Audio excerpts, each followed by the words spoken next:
Ang Kamusta? sinabi ni Senator Ngayon, Amy. parang susubukan nating buuin ng isang puzzle. Yung mga piraso, isang tila desperadong pahayag mula sa isang kapatid na senador. Isang presidenteng nagsasabi na okay lang ako at isang publikong hindi na alam kung sino ang paniniwalaan. Ang pag-uusapan natin ang kalusugan ng presidente ng Pilipinas. Isang issue na biglang naging national headline dahil mismo kay Senator Amy Marcos. So, gamit itong video analysis na pinadala mo sama-sama nating himayin yung mga pahiwatig, yung mga haka-haka at kung ano ba talaga ang posibleng nangyayari sa likod ng mga pinto ng Malacanang. Sige, simulan na natin. Magandang simula yan. Kasi ang kalusugan ng isang leader, hindi lang naman yan tungkol sa medical charts, di ba? Ito ay, kumbaga, tungkol sa national stability. At ang nakakaintriga rito ay kung paano ang isang emosyonal na pahayag ng isang kapamilya ay nagiging parang political Rorschach test. Iba't iba ang nakikita ng mga tao depende sa pananaw nila. So ang hamon sa atin ngayon ay tingnan ang lahat ng anggulo. Okay, sige. Unpack natin to. Unang piraso ng puzzle, yung video mismo kung saan parang halos magmakaawa si Senator Amy. Ang bigat ng mga salita niya, no? Diretso niyang sinabi, walang nag-aalaga sa aking kapatid. Tapos, parang nanunumbat pa. Tinanong niya yung mga tao sa palasyo. Sabi niya, sino ba dyan sa nakapaligid sa palasyo sa danami-dami ninyo ang talagang nagmamahal sa kapatid ko? Grabe. Hindi biro mga salitang yan. Lalo na kung galing sa isang Marcos na nagsasalita tungkol sa kapwa Marcos. Iba yung bigat, di ba? There's so much history and subtext doon. At lalo pa niyang dininan eh. Sinabi pa niya, kanya-kanyang agenda kayo dyan. Wala namang umasikaso sa kanya bago niya tapusin sa isang payo para sa kapatid. Pangalagaan muna niya ang sarili niya, magpalakas siya. At sa analysis na pinadala mo, sinabi ng vlogger na kitang-kita niya raw yung puso ng isang manang nagmamahal sa kanyang kapatid. Para sa kanya, purong pamilya ito. Pero sa'yo, bilang isang analyst ng political communication, ganun lang ba kasimple yun? Pwede bang ihiwalay talaga ang pamilya at politika sa ganyang level? Well, that's the million-dollar question, isn't it? Sa isang banda, oo, ramdam mo yung sincerity, it feels visceral, totoo. Pero sa mundo ng politika, lalo na sa ganung kataas na antas, parang walang salitang walang intensyon. A more cynical political analyst might argue na hindi lang ito emotional outburst eh. It's a calculated move. Pwedeng paraan to para magpadala ng signal sa inner circle o di kaya paraan para idistansya ang sarili niya sa administrasyon kung sakaling may mangyari.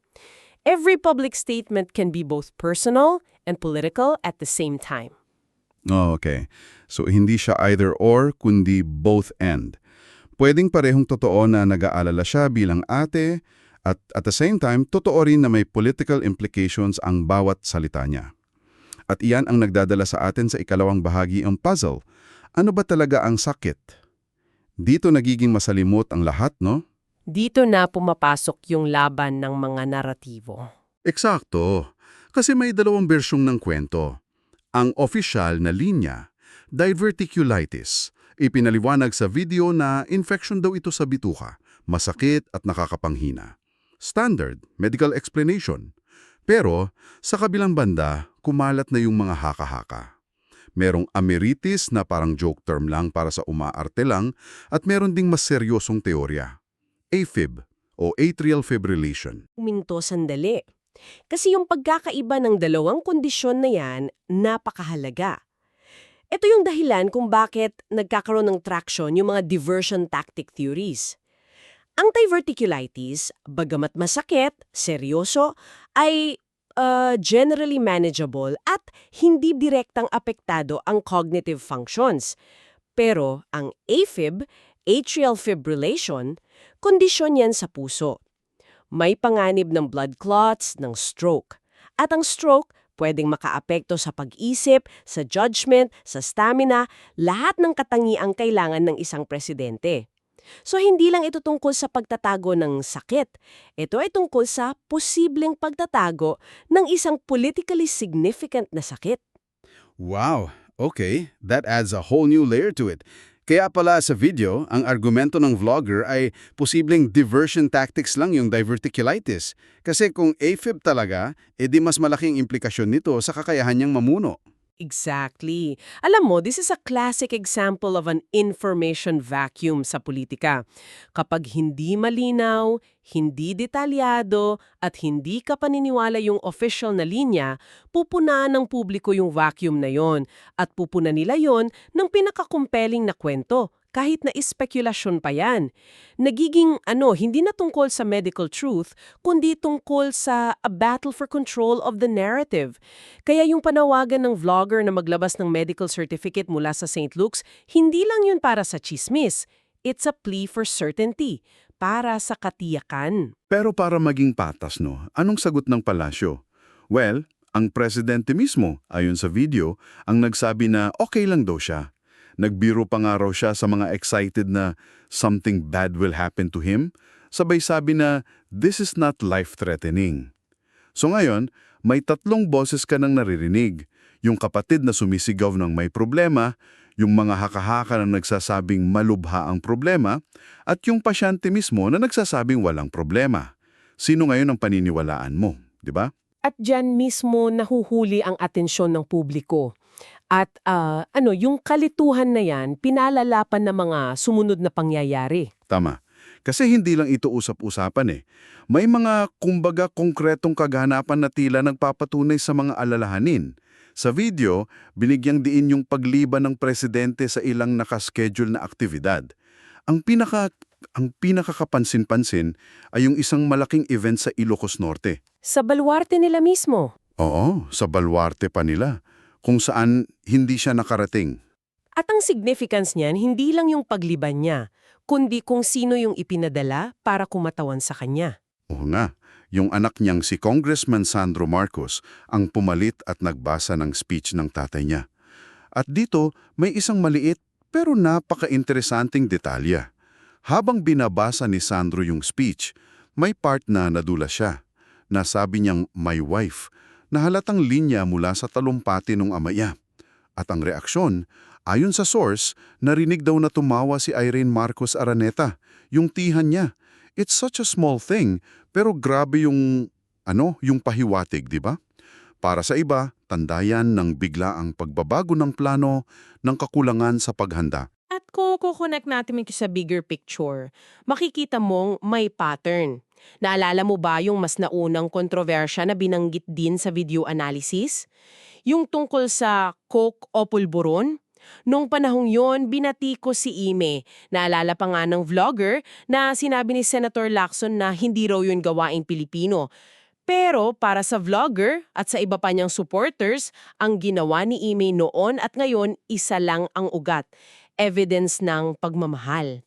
At dalawang klase pa raw ng pagmamahal yon, ayon sa vlogging analysis, pagmamahal sa kapatid at pagmamahal sa bayan. Kasi binibigyan niya raw ng clue ang mga tao sa totoong nangyayari. I see that interpretation, and it's a powerful one for her supporters. Pero kung titingnan natin sa ibang lente, a more critical analyst might argue the opposite. Pwede rin itong tingnan bilang strategic positioning by consistently creating doubt about her brother's fitness and yung competence ng in-circle niya, she's potentially opening doors for other power players o kahit para sa sarili niya in the future. It's a way of saying, hindi ako kasama sa problema dyan.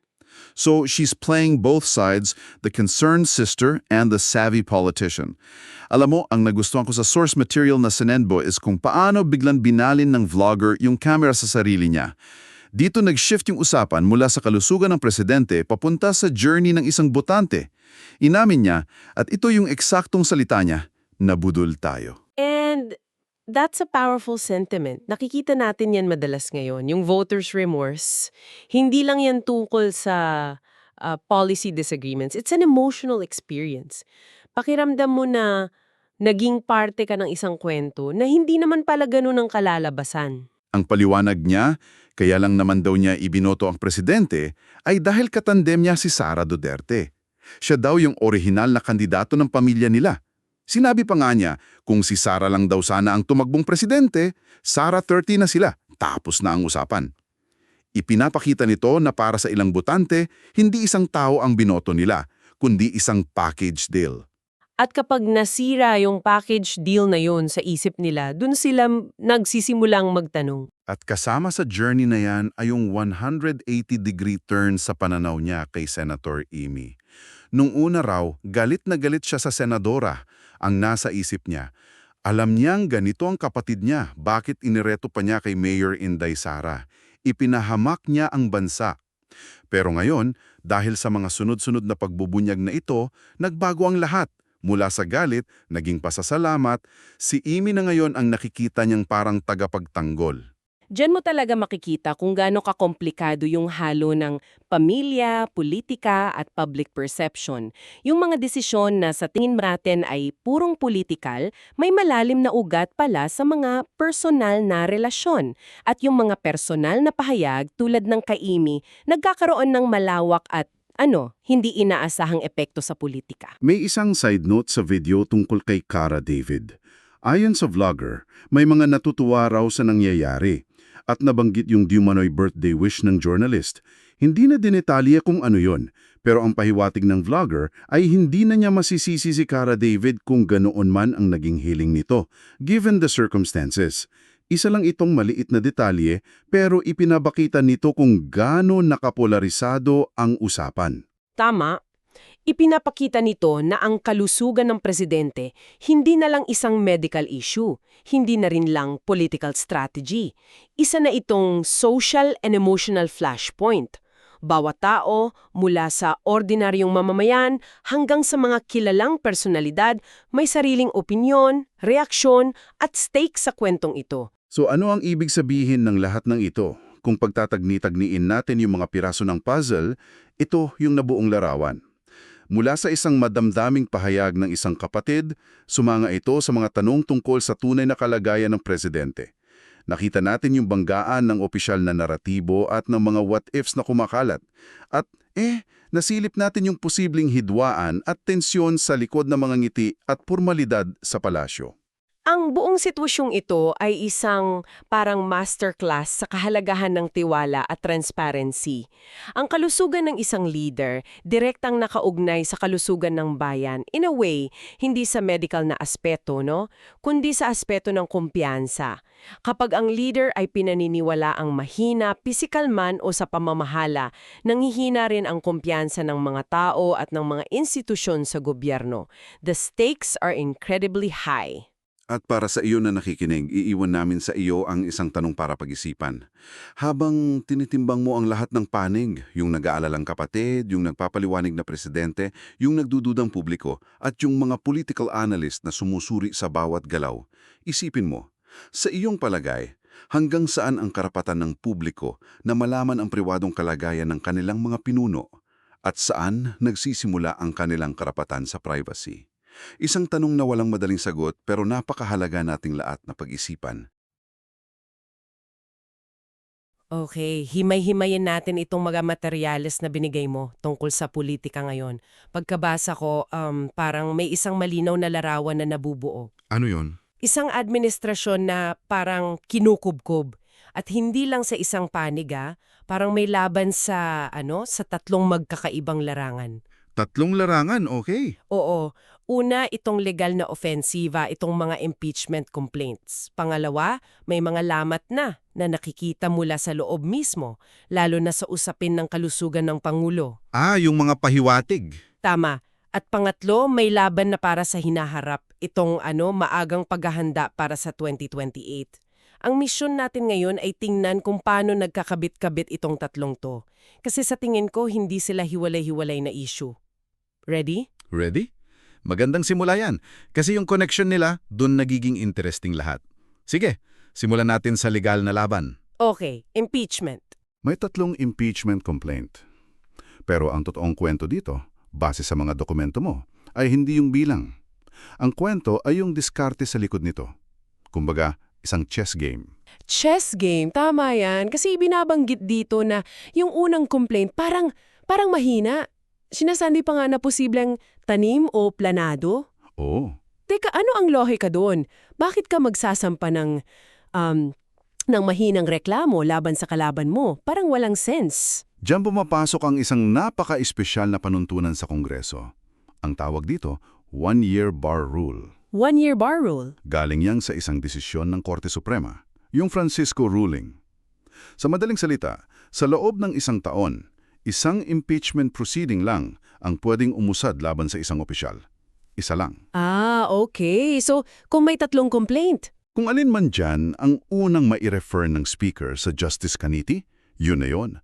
Freeze na yung iba sa loob ng isang taon. Tapos na ang usapan. Wow, teka. So, ang sinasabi mo, kung ikaw ang kampo ng Pangulo, ang pinakamagandang depensa mo ay hindi yung sagutin ang mga akusasyon, Hindi. kundi ang maghain ng sarili mong complaint na mahina, tapos siguraduhin mong yon ang unang mapoproseso. Eksakto. Para siyang procedural shield, isang decoy. Yan mismo ang teorya na pinalulutang sa mga materyales mo. Ang unang complaint, sinasabing sadyang malabo, kulang sa ebidensya. Ang layunin umano nito ay, isakropisyo ang sarili. Para harangan yung pangatlo. Para harangan yung pangatlo, na siyang itinuturing na pinakamabigat at pinakadelikado. At dito na pumapasok ang misteryosong karakter sa kwentong to. Isang nagngangalang Saldico. Si Saldico. Okay, siya raw yung alas ng oposisyon, yung kanilang star witness para sa pangatlong reklamo. Pero hetong hindi ko maintindihan. Sige. Paano magiging pinakamabigat ang isang reklamo kung ang testigo mo ay isang fugitive na nagtatago sa Portugal? Di ba't madali lang yang i-dismiss? Sabihin na lang na, yan ba ang testigo nyo? Isang taong takas sa batas. Parang dehado agad sila. Yan mismo ang battleground ngayon. Yan ang pinaglalabanan. Sa isang panig, sabi ng mga tulad ni Congressman Jervy Luistro, kailangan bumalik ni Saldico. Sa Pilipinas. Oo, para personal na manumpa. Kasi yan ang rules, yan ang proseso. Pero sa kabilong panig, ang sinasabi naman sa mga article na binigay mo, ang pagpilit sa kanyang umuwi, parang death sentence na yon. Grabe. Binabanggit pa nga nila yung mga nakaraang kaso ng mga kritiko na neutralize daw pagdating sa airport. So teka, ang laban pala dito ay hindi na tungkol sa legalidad ng kaso mismo, Hindi na. kundi kung saan siya pwedeng magsalita. Exactly. Yung venue. Sila gusto sa video call mula sa embahada sa Lisbon for safety. Ang kabilang kampo gusto dito lang sa Pilipinas, harapan. At yung debate na yan ang nagpapakita kung gaano kabigat to. Totoo. Sabi nga sa isang analysis dito, this isn't about procedure, it's a proxy war. Kasi isipin mo kung talagang walang kwenta ang sasabihin ni Saldico, bakit hindi na lang siya hayaang magsalita sa Zoom? Oo nga no, para matapos na. Di ba? Ang pagmamatigas na kailangan niyang umuwi, ayon sa pananaw ng source mo, ay isang high-stakes bluff. Alam nilang hindi siya basta-basta uuwi dahil sa panganib. So, kung hindi siya umuwi, patay ang kaso. Patay ang kaso. At kung umuwi siya, posibleng buhay niya ang malagay sa alanganin. Sa parilong senaryo, kontrolado nila ang narrative. This raises an important question, na anong klaseng impormasyon ang hawak niya para pag-aksayahan ng ganitong political capital para lang patahimikin siya. Grabe, ang buong impeachment pala nakasabit sa isang tao na libo-libong milya ang layo. At itong pressure na to, itong legal siege, tila hindi lang yan ang problema. Dahil yung mga materyales mo, pinapakita na may mga lamat na ring lumalabas, mula mismo sa loob ng pamilya. Oo. At dito papasok yung issue ng kalusugan ng Pangulo. At ang fascinating dito ay kung kanino nanggagaling yung mga pahiwatig. Sa kapatid mismo. Kay Senator Imay Marcos. Hindi galing sa kritiko, hindi galing sa oposisyon. Ang mga salita niya, yun ang binibigyan ng matinding kaulugan. Alin doon yung sinabi niyang nag-aalala siya? Oo. Nung sinabi niyang nag-aalala siya sa kapatid niyang si Ading dahil walang tunay na nag-aalaga sa kanya at ang mga nakapaligid ay puro nakikinabang lang. Para sa mga political analyst na sinipi siya sources mo, hindi yan simpleng pag-aalala ng isang ate. Political statement na yan. Political statement yan. Parang sinasabi niya na may mga taong nagmamanipula sa sitwasyon sa loob ng palasyo. At may isang linya siyang binitawan na talagang nakakakilabot ayon sa pagkakasulat dito. Robrero. Yung katawan niya ang bibigay? Yun, hindi yan basta-bastang salita. Ano ang interpretasyon dito? Para sa source mo, isa yang direktang babala. Isang babala tungkol sa posibleng overdose o isang malubhang karamdaman na pinipilit itago. Para bang sinasabi ni Ime, may ka-tendency sumabog gaya. At ito rin yung nagbigay buhay ulit sa mga matagal ng chismes. O, binanggit din sa mga notes mo na mayroon daw itong sakit sa colon na kailangan ng operasyon at yun daw ang tunay na dahilan kung bakit siya nawala sa mata ng publiko ng ilang panahon. Okay, so apektado ang pamilya, nag-aalala ang kapatid. Pero bakit ito mahalaga para sa ating mga ordinaryong mamamayan? Anong epekto nito sa pamamahala? Kasi ang kalusugan ng isang leader, lalo na ng presidente, ay issue ng national security. Tama.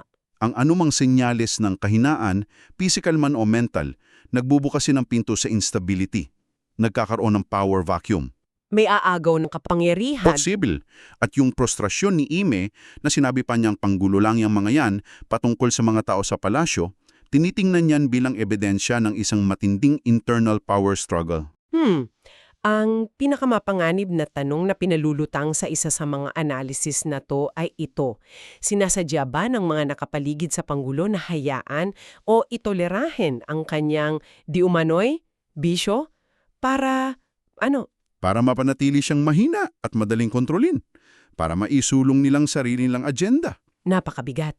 Napakabigat na aligasyon yan. So, meron kang legal na kubkob mula sa labas, tapos meron kang personal na krisis na nangyayari sa loob. Kapag pinagsama mo yan, ano ang resulta? Ang resulta ay yung pangatlong larangan ng laban, ang maagang pamumulitika para sa 2028. Oo. Itong pinagsamang legal at personal na kahinaan ng administrasyon ang nagbibigay lakas ng loob sa mga political player na, gumalaw na. Parang nakaamoy sila ng dugo sa tubig.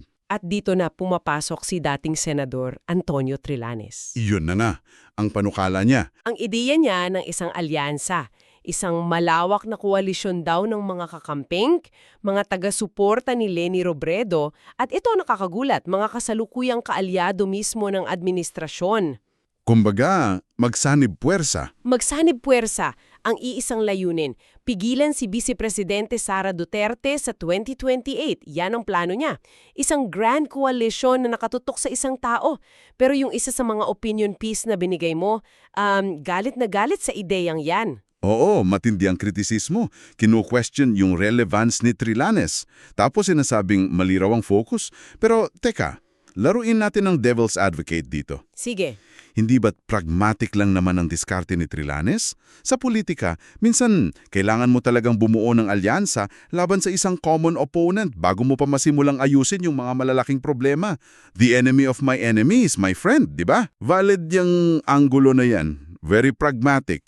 Pero ang kontra-argumento naman ng source mo at ito'y isang mahalagang debate sa diskarte ng oposisyon ay kapag ang buong laban mo ay nakasentro sa pagpapatalsik sa isang personahe. Nawawala sa focus, nakalilimutan mo yung mas malalim na problema.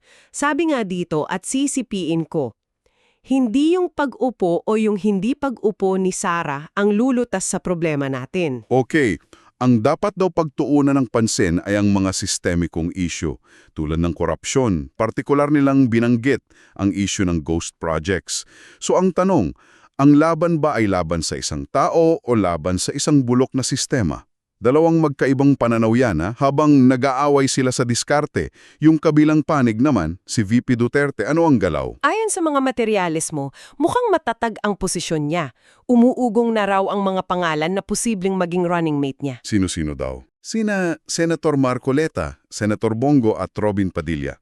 May isang nakakatuwang detalye pa nga na pinuna sa source mo. Ano yon? Yung paggamit daw ng salitang nag-a-apply, yung mga gustong maging vice-presidente niya. Parang siya yung boss? Parang ganun. Ang implikasyon daw niyan, si VP Duterte ang nasa posisyon ng kapangyarihan. Siya ang namimili. At sa oposisyon, bukod kay Trillanes, sino pa ang mga pangalan na lumulutang? Binanggit dito si Senator Risa Hontiveros. Bukas daw siyang tumakbo kung siya ang mapipili ng isang unified ticket. Okay. Si Leni? Si dating VP Leni Robredo naman, ang sabi, mas gustong tapusin muna ang kanyang termino bilang alkalde ng Naga City kung sakaling manalo. So malinaw na napakaaga pa, pero yung mga pyesa sa chessboard gumagalaw na lahat. Okay, so habang nag-aabang ang lahat para sa 2028, yung laban ngayon, hindi pa tapos. Balikan natin saglit yung impeachment. Ang paderang kongreso para sa kanila, dadali nilang ang laban sa ibang arena. Sa Korte Suprema. Sa Korte Suprema. Ang plano nila, base sa mga notes mo, ay maghain ng Temporary Restraining Order, isang TRO. Ano ang gusto nilang i-TRO? Anong gusto nilang pigilan? Gusto nilang pigilan ng Kamara na iproseso yung unang complaint. Yung decoy. O yung sinasabi nating decoy o mahinang reklamo, at sa pamamagitan ng utos ng korte, gusto nilang pilitin ng Kamara na ang iproseso ay yung pangatlo. Yung reklamo na may testimonyo ni Saldico, isa itong napaka-agrasibong hakbang. Parang isang Hail Mary pass sa basketball. Isang desperadong tira. Pero ang sinasabi nila, we don't trust them anymore, patungkol sa Kongreso. Ang lala nung breakdown ng tiwala sa isang co-equal branch of government. Oo, at para suportahan yang sugal na yan, may isang pasabog na impormasyon na binanggit sa source mo. Ano yun? May numero na daw. May numero na. Yan yung classic na linya sa politika. Anong ibig sabihin yan sa kontekstong to? Ang pinalalabas dito ay may sapat na bilang na raw ng mga kongresista na galit na rin sa administrasyon dahil sa talamak na korupsyon at handa ng bumoto para sa impeachment. Pero nakatago lang sila. Tahimik lang, naghihintay. Naghihintay ng tamang tempo, ng isang senyales na seryoso at uusad talaga ang laban. At ang TRO mula sa Korte Suprema, kung maibibigay, yun ang posibleng maging hudyat para lumabas sila. So, itong isang high-stakes na laban na hindi lang legal, kundi political. Kung magtagumpay sila sa Korte Suprema, pwedeng magbago ang lahat. Pero kung mabigo sila, Baka ito na ang katapusan ng tangkang impeachment. ganun mismo. Isa itong constitutional stress test kumbaga. Sinusubukan ng isang grupo na gamitin ang hudikatsura para pilitin ang kamay ng lehislatura.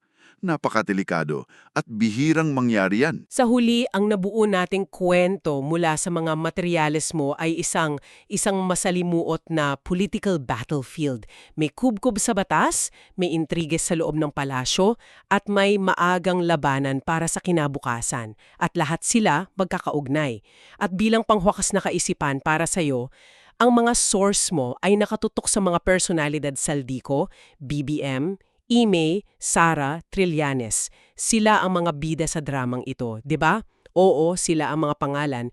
Pero siguro, ang mas malalim na tanong na iiwan namin sa'yo ay hindi lang kung sino ang mananalo sa mga labanang ito. Ang tunay na tanong ay ito. Ang mga institusyon ba natin, ang Kongreso, ang Korte Suprema, ang mismong opisina ng Pangulo ay gumagana pa ba ayon sa kanilang mandato para sa bayan? O naging entablado na lang sila para sa personal na labanan ng kapangyarihan ng ilang tao?